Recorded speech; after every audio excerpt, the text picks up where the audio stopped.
Venezuela के बाद Trump के निशाने पर अब कौन है? वेनेजुएला के बाद अब अगला नंबर किसका है? क्या डोनाल्ड ट्रंप एक बार फिर दुनिया को उसी दौर में ले जाना चाहते हैं जहां अमेरिका को चुनौती देने वाला कोई नहीं था? आखिर ट्रंप की हिट लिस्ट में वो कौन कौन से देश हैं जहां वो अपना कब्जा चाहते हैं, और आखिर कैसे ट्रंप की ये पूरी प्लानिंग अमेरिका को उस दौर में लेकर जाना चाहती है जहां दूसरे विश्व युद्ध के बाद अमेरिकी सत्ता को चुनौती देने वाला कोई बचा नहीं था? आइए बात करते हैं विस्तार से। नमस्कार, मेरा नाम है लक्ष्मी। देखिए, अभी तक अमेरिका हर उस देश में दखल देने की कोशिश करता रहा है जहां या तो उसका खुद का फायदा हो या फिर उसके सहयोगी देशों का, और कभी कभी तो अमेरिका अपनी ताकत का प्रदर्शन करने के लिए भी दूसरे देशों के अंदरूनी मामलों में दखल देता रहा है, जिसके लिए कभी वो मानवता का बहाना बनाता आया है तो कभी विचारधारा का और कभी राष्ट्रीय सुरक्षा का। दूसरे विश्व युद्ध के बाद कोरिया से लेकर के क्यूबा तक, वियतनाम से लेकर के Guatemala, Dominican Republic, Afghanistan, Iran, Iraq, Somalia, Libya, Syria, Yemen और अब वेनेजुएला तक में अमेरिकी सेनाएं घुसी हैं और अपने राष्ट्रपति की जिद को पूरा किया है।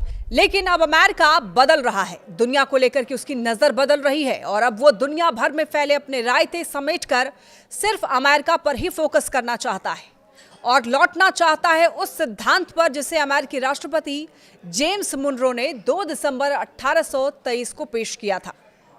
तब जेम्स मुनरो ने अपने भाषण में यह कहा था कि यूरोपीय शक्तियों को वेस्टर्न हेमिस्फीयर यानी उत्तरी और दक्षिणी अमेरिका में नया हस्तक्षेप नहीं करना चाहिए। अगर कोई भी यूरोपीय देश अमेरिका महाद्वीप के स्वतंत्र देशों के मामलों में दखल देता है या फिर उन पर कब्जा करने की कोशिश करता है तो ये अमेरिका के खिलाफ होगा। इस दौरान जेम्स मुनरो ने यह भी कहा कि अमेरिका यूरोप के अंदरूनी मामलों और जंगों में दखल नहीं देगा। अमेरिकी राष्ट्रपति के इस भाषण को कहा गया मुनरो सिद्धांत या फिर मुनरो डॉक्ट्रिन। लेकिन बाद के अमेरिकी राष्ट्रपतियों ने इस सिद्धांत को नजरअंदाज करते हुए दुनिया के कई अलग अलग देशों से जंग की, कभी जीते तो कभी भयंकर नुकसान भी उठाया। लेकिन अब ट्रंप फिर से मुनरो डॉक्ट्रिन पर लौटने की बात कर रहे हैं और अमेरिकी दखल को दुनिया से समेटकर वेस्टर्न हैम्पशायर तक ही रखने की बात कर रहे हैं। अब इसके लिए नवंबर 2025 में अमेरिका ने राष्ट्रपति डोनाल्ड ट्रंप के सिग्नेचर वाली 33 पन्नों की अपनी नेशनल सिक्योरिटी स्ट्रैटेजीज जारी की है, जिसमें अमेरिका के भविष्य की पूरी प्लानिंग को विस्तार से बताया गया है। इसमें सबसे बड़ा बदलाव अमेरिका की विदेश नीति को लेकर के है। ट्रंप लिखते हैं, दूसरे विश्व युद्ध के बाद अमेरिकी विदेश नीति के विशेषज्ञ चाहते थे कि पूरी दुनिया पर सिर्फ अमेरिका का ही प्रभुत्व हो, लेकिन अब हम दूसरे देशों में तभी दखल देंगे जब उन देशों की वजह से अमेरिका पर सीधे प्रभाव पड़ रहा हो और वो देश सीधे तौर पर अमेरिका के लिए खतरा हो। अपनी बदली हुई विदेश नीति के बाद ट्रंप का पूरा फोकस सिर्फ और सिर्फ अमेरिका पर ही है। लेकिन जब पूरी दुनिया में अशांति है, रूस और यूक्रेन के बीच जंग चल रही है, मध्य पूर्व एशिया में हमेशा तनाव का माहौल है और चीन एक नई ताकत के तौर पर लगातार बड़ा होता जा रहा है, तो ऐसे में क्या ट्रंप सिर्फ अमेरिका पर फोकस करके अमेरिका की संप्रभुता की सुरक्षा करके और अमेरिका को आर्थिक तौर पर और समृद्ध करके दुनिया में शांति स्थापित कर सकते हैं? ट्रंप ने अपने दस्तावेज में इसका भी सिलसिलेवार ढंग से जवाब दिया है।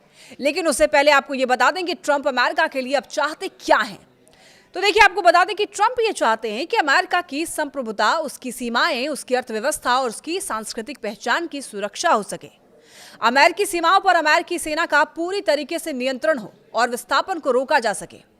अमेरिकी सेना को दुनिया की सबसे ताकतवर सेना बनाया जाए, क्योंकि एक शक्तिशाली सेना और अर्थव्यवस्था ही युद्धों को रोकने और शांति बनाए रखने का सबसे अच्छा तरीका है।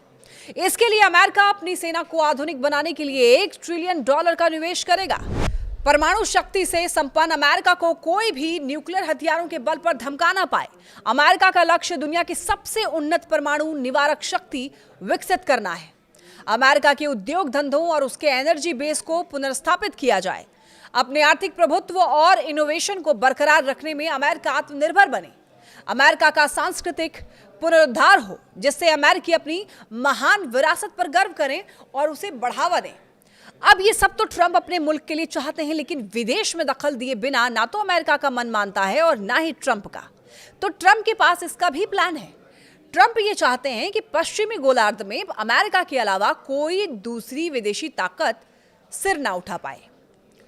हिंद और प्रशांत महासागर के इलाके में निष्पक्ष व्यापार सुनिश्चित हो और चीन को इलाके में प्रभुत्व स्थापित करने से रोका जाए।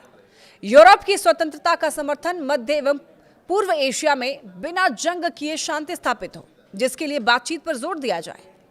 नए जमाने की आधुनिक तकनीक जैसे आर्टिफिशियल इंटेलिजेंस और क्वांटम कंप्यूटिंग में अमेरिका की बादशाहत, और ये सब होगा कैसे, ट्रंप ने उसको भी बताया है। ट्रंप का अभी का मकसद दोनों अमेरिका यानी कि उत्तरी अमेरिका जिसमें संयुक्त राज्य अमेरिका, कनाडा और मैक्सिको जैसे देश हैं, और दक्षिणी अमेरिका यानी कि जिसमें ब्राजील, अर्जेंटीना, कोलंबिया और वेनेजुएला जैसे देश हैं, अपनी बादशाहत को इतना ताकतवर बनाना है कि यहां पर कोई चुनौती ना दे सके। ट्रंप लैटिन अमेरिकी देशों में चीन के बढ़ रहे प्रभुत्व को रोकने के लिए प्रतिबद्धता जता रहे हैं। इसके लिए वो आर्थिक समझौते, रक्षा सौदे और औद्योगिक सहयोग के जरिए अपनी ताकत को बढ़ा रहे हैं। एशिया में चीन को रोकने के लिए ट्रंप जापान, दक्षिण कोरिया, भारत और ऑस्ट्रेलिया के साथ साथ अपने संबंधों को मजबूत करना चाहते हैं। इसके अलावा जिस ताइवान को चीन अपना बताता है, उसके लिए भी ट्रंप अलग से प्लान बना चुके हैं, जिसमें कारोबार और रक्षा सौदे शामिल हैं। यूरोप की स्वतंत्रता का समर्थन करते हुए ट्रंप का प्लान है कि नाटो देश अमेरिका पर अपनी निर्भरता खत्म करे और खुद से वो अपने पैरों पर खड़े हों। इसके लिए ट्रंप का प्लान यह है कि नाटो देश अपनी सेना पर अपनी जीडीपी का कम से कम 5% खर्च करे। इसके अलावा मिडिल ईस्ट और ईस्ट अफ्रीका में भी अमेरिका ने जो अपने पांव फैला रखे हैं, वो अब ट्रंप समेटना चाहते हैं, और ये चाहते हैं कि अमेरिका का दखल तभी हो जब खतरा सीधे अमेरिका पर हो। यानी कि अब ट्रंप पूरी तरीके से बदले बदले नजर आ रहे हैं। अब ट्रंप का मेन फोकस सिर्फ और सिर्फ अमेरिका है, जिसमें दोनों अमेरिका यानी कि उत्तरी अमेरिका और दक्षिण अमेरिका शामिल है। ऐसे में अगर ट्रंप अपनी ही बात पर कायम रहे तो भविष्य में उम्मीद की जा सकती है कि अमेरिका अब किसी भी दूसरे देश के मामले में दखल नहीं देगा, और अब अगर कहीं दुनिया में जंग होती भी है तो अमेरिका खुद को उससे दूर रखेगा।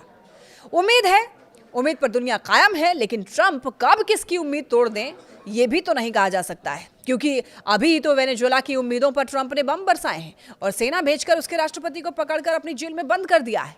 और ये भी ट्रंप के उसी प्लान का हिस्सा है जिसमें वो पश्चिमी गोलार्ध यानी कि उत्तरी अमेरिका और दक्षिणी अमेरिका में यूएसए के खिलाफ उठ रहे हर खतरे को नेस्तनाबूद करने पर आमादा है। अब सवाल ये नहीं है कि ट्रंप क्या कहते हैं, सवाल ये है कि ट्रंप अगला कदम कहां उठाते हैं।